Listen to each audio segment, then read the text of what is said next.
खबर उत्तर प्रदेश के जनपद कन्नौज से है, जहां मुख्यमंत्री योगी आदित्यनाथ शनिवार को इत्र नगरी कन्नौज पहुंचे। सबसे पहले सीएम दिव्यांग एमएलसी बनवारी लाल दोहरे के घर पहुंचे। वहां उन्होंने पूर्व एमएलसी को पुष्पांजलि अर्पित की। इसके बाद उनका काफिला शहर के बोर्डिंग ग्राउंड पहुंचा, जहां उन्होंने भाजपा सांसद सुब्रत पाठक के पिता दिव्यांग ओम प्रकाश पाठक की पूर्ण स्मृति में आयोजित कार्यक्रम में शिरकत कर मंच से उन्हें श्रद्धांजलि अर्पित की। कन्नौज के गवर्नमेंट मेडिकल कॉलेज और अयोध्या में हुई राम मंदिर की प्राण प्रतिष्ठा को लेकर सीएम योगी ने समाजवादियों पर तंज कसते हुए बोला, सपा के लोगों ने अयोध्या में राम मंदिर का विरोध किया। ये तो डबल इंजन की सरकार में दम था जो राम मंदिर बन पाया और रामलला विराजमान हो पाए। अगर सपा की सरकार होती तो कभी नहीं बन पाता रामलला का भव्य मंदिर।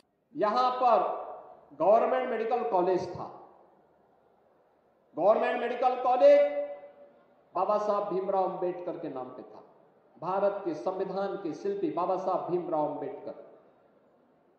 समाजवादी पार्टी की सरकार को पता नहीं क्या चिढ़ थी इन महापुरुषों से। अयोध्या में भगवान राम का विरोध करते थे तो कन्नौज में बाबा साहब भीमराव अंबेडकर का भी विरोध करते हैं।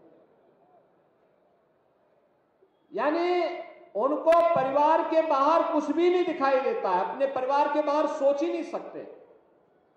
कुछ लोगों की आदत होती है, वोट तो जाति के नाम पे लेते हैं लेकिन काम केवल परिवार के लिए करते हैं, परिवार से बाहर नहीं। लेकिन भाइयों बहनों, हम फिर से आपको आश्वस्त करना चाहते हैं, जो हमारे जनप्रतिनिधियों की भावनाएं हैं, जो यहां पर अभी कहा है, असीम जी ने भी कहा है, सुब्रत जी ने भी कहा है, हमारे अन्य माननीय विधायकगण भी इस बात को कह रहे थे कि बाबा साहब भीमराव अंबेडकर के नाम पर फिर से मेडिकल कॉलेज का नामकरण होना चाहिए।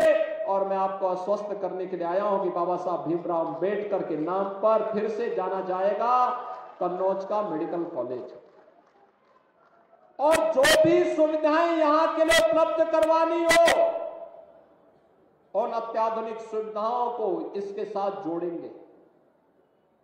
कन्नौज को एक विशेष व्यवस्था के साथ जोड़ करके इस व्यवस्था को और तेजी के साथ आगे बढ़ाने का कार्य करेंगे। साथ ही योगी ने कन्नौज की जनता को रामलला के दर्शन कराने की भी अपील की। कहा कि आप लोग दर्शन करने आए, हम आपका वहां भव्य स्वागत करेंगे। कन्नौज इत्र और इतिहास की नगरी है, यहाँ का इत्र पूरी दुनिया में महकेगा। साथ ही प्रधानमंत्री की योजनाओं खेलो इंडिया खेलों को भी आगे बढ़ाते हुए खिलाड़ियों के लिए हर जिले में स्टेडियम और गाँव में मिनी स्टेडियम देने का यूपी सरकार प्रयास कर रही है। जल्द ही कन्नौज को एक स्टेडियम मिलेगा। साथ ही आपने कुछ दिन पहले मोदी गारंटी की गाड़ी देखी होगी, या वह सरकार की योजनाओं का प्रचार कर रही है। इस बार सरकार ने सबको घर देने का एक और प्रयास किया है। इस बार केंद्र सरकार का जो अंतरिम बजट आया है उसमें 2 करोड़ मकान बनाने का ऐलान भी किया गया है। डबल इंजन की सरकार डबल स्पीड से दौड़ रही है, तभी आप लोगों तक सारी योजनाएं पहुंच रही हैं। सीएम ने कार्यकर्ताओं से लोकसभा चुनाव की तैयारियों में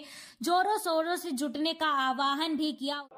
आप सभी कन्नौज वासियों को इस बात के लिए मैं आश्वस्त करना चाहता हूं कि डबल इंजन की सरकार अपने इन जनप्रतिनिधियों के साथ, इनके माध्यम से जो भी प्रस्ताव हमारे पास आएंगे, उन प्रस्तावों को हम आपकी सेवा के लिए समर्पित करके तत्काल उनके लिए अपनी सहमति देंगे और विकास में आपके मार्ग में कोई रोड़ा नहीं अटक पाएगा।